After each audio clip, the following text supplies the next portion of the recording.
1975 সালে এই সংগঠন জন্ম নিয়েছিল।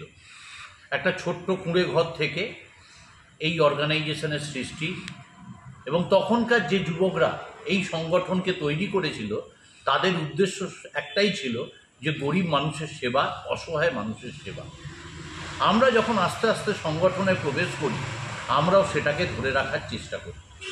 অর্থাৎ 1975 থেকে 2025 এই 50 বছর আমরা আমাদের সামাজিক প্রকল্পকে আমরা এগিয়ে নিয়ে যাবার চেষ্টা করেছি। আমরা যেটা বললাম, একটা ছোট্ট চারাগাছ থেকে এখন একটা বট বৃক্ষে পরিণত হয়েছি আপনাদের সকলের ভালোবাসায়, আপনাদের সকলের সহযোগিতায়, আশীর্বাদে। আমাদের মোটোটা একটাই, যে ভারতবর্ষ তথা পশ্চিমবঙ্গে যে সরকারই আসুক না কেন, সেই সরকারের পক্ষে একার দ্বারা সমস্ত কাজ করা সম্ভব নয়। অর্থাৎ জনসংখ্যা যে হারে বাড়ছে, তাহলে আমাদের কি করতে হবে? আমাদের পাড়ায় পাড়ায়, গ্রামে গ্রামে এই ধরনের সংগঠন গড়ে তুলতে হবে যারা স্বামীজি এবং মাদার টেরিজার আদর্শে কাজ করবে। সেই হিসাবে আমরা চিন্তা করে এক ছাদের তলায় গরিব অসহায় মানুষকে সব কিছু পরিষেবা দেওয়ার চেষ্টা করছি আউটডোর ডিপার্টমেন্টের মধ্যে।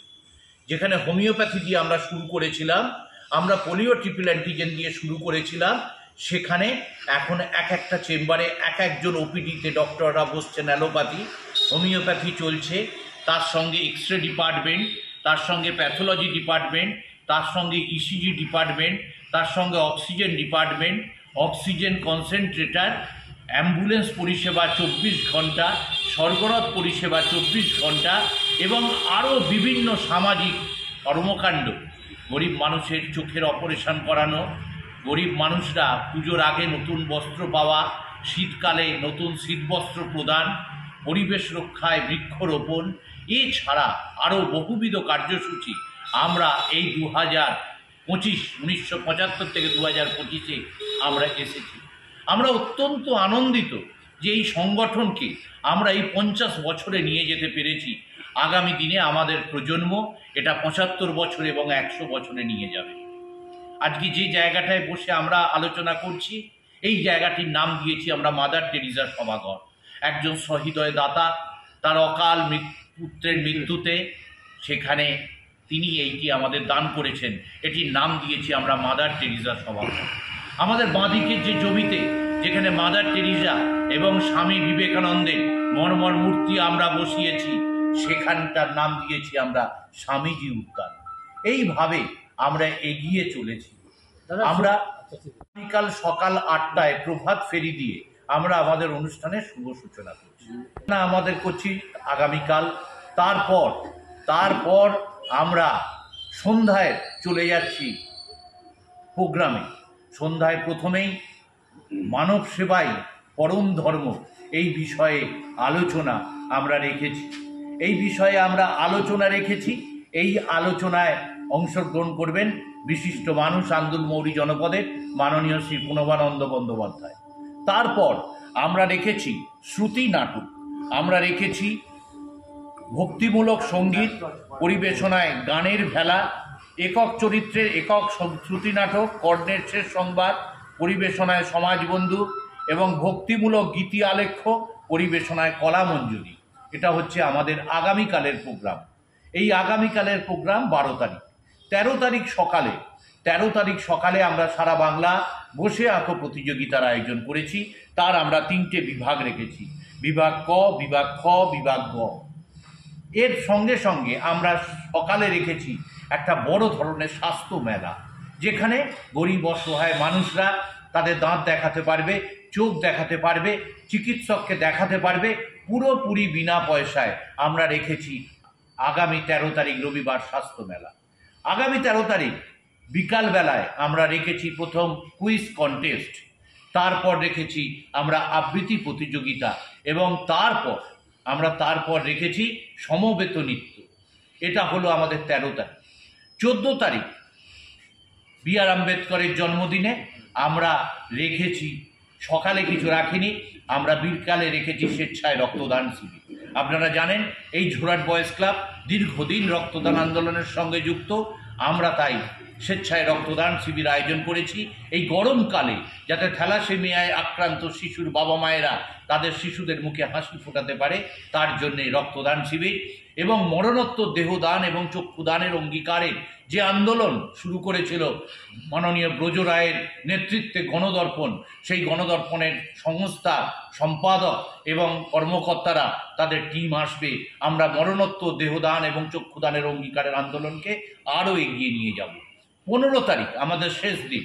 15 তারিখ সকালবেলা, পয়লা বৈশাখ, আমরা রেখেছি নৃত্য প্রতিযোগিতা, নাচের প্রতিযোগিতা, 3টে বিভাগ সকালে, এবং বিকাল বেলায় আমরা করব অতিথিদের বরণ, আমরা করব অতিথিদের বক্তব্য শুনব, আমরা পুরস্কার বিতরণী করব এবং আমরা করব সুভিনিয়ার প্রকাশ। আপনারা জানেন যে 25 বছর এবং 50 বছর, এই 50 বছরের ঝোরহাট বয়েজ ক্লাবের ইতিহাস নিয়ে, তার ইতিমধ্যেই আমরা রামকৃষ্ণ মিশন ইনস্টিটিউট অফ কালচারের সম্পাদক স্বামী সুপর্ণানন্দজি একটি সুন্দর বার্তা আমাদের পাঠিয়েছেন এই বইয়ে ছাপার জন্যে, এবং মাননীয় জেলা শাসক হাওড়া তিনিও পাঠিয়েছেন। আরও অনেক কি আসবে, সেগুলো আমাদের ওই বইয়েতে লিপিবদ্ধ হবে। আমরা এই সুভিনিয়ার প্রকাশ করব 15 তারিখ, এবং সর্বশেষে আমরা বিচিত্রানুষ্ঠানের মাধ্যমে আমরা বাংলা গানের সঙ্গীতে কিছু কিছু ছোট বড় শিল্পী নিয়ে আমরা বিচিত্রানুষ্ঠানের মাধ্যমে আমরা আমাদের 4 দিনের কার্যসূচিকে সমাপ্তি ঘোষণা করব। গেছি, মানুষের কাছে পৌঁছেছি এবং মানুষকে বলেছি, কারণ ঝোরহাট বয়েজ ক্লাব আন্দুল এমনই একটা সংগঠন যে কথা দেয় সেই কথাকে রাখবার চেষ্টা করে। এবং আপনাদের আরও একটি আশার কথা শোনাই, আমাদের আগামী প্রজন্মের কাছে বা আমাদের পরবর্তী পরিকল্পনার মধ্যে আমরা এই বছরই 2025-এ আমরা যে এক্সরে ডিপার্টমেন্ট আছে সেটাকে আমরা ডিজিটালাইজেশন করব, এটার আমরা চূড়ান্ত সিদ্ধান্ত নিয়ে ফেলেছি।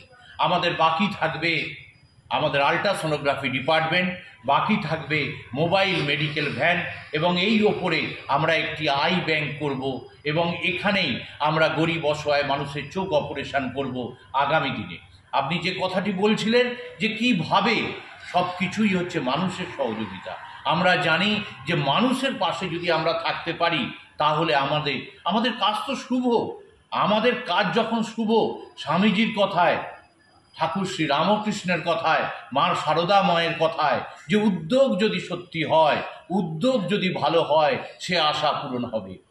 বহুরূপে সম্মুখে তোমার ছাড়ি কোথা খুঁজিছ ঈশ্বর, জীবে প্রেম করে যেই জন সেবিছে ঈশ্বর।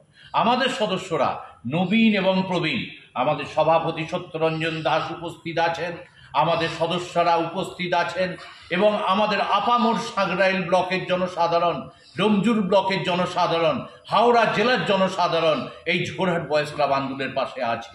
আমি আশা রাখব আপনাদের গণমাধ্যমের মাধ্যমে আমাদের এই কার্যসূচি আরও ছড়িয়ে পড়ুক, এবং গ্রামে গ্রামে পাড়ায় পাড়ায় এই ধরনের সংগঠন গঠিত হোক, তৈরি হোক, যারা গরিব অসহায় মানুষের কথা চিন্তা করবে। আমার নাম দিব্যেন্দু ব্যানার্জি, সাধারণ সম্পাদক ঝোরহাট বয়েজ ক্লাব। যেমন আজকে সমীর পাত্র, তেমনি আজকে হাবিব, তেমনি আজকে রাহুল, তেমনি আজকে বীর রহমান, তেমনি শেখর প্রামাণিক দীর্ঘদিন এই কাজের সঙ্গে যুক্ত আছেন, এবং সাংবাদিকের যে কাজ, সত্যি ঘটনাকে মানুষের সামনে তুলে ধরা, সেটার উজ্জ্বল নিদর্শন আমাদের সাংবাদিক বন্ধুরা। শেখর প্রামাণিকের হাতে সংগঠনের তরফ থেকে পুষ্পস্তবক তুলে দিচ্ছেন আমাদের বর্ষিয়ান সদস্য দিলীপ অধিকারী মহাশয়। Thank you.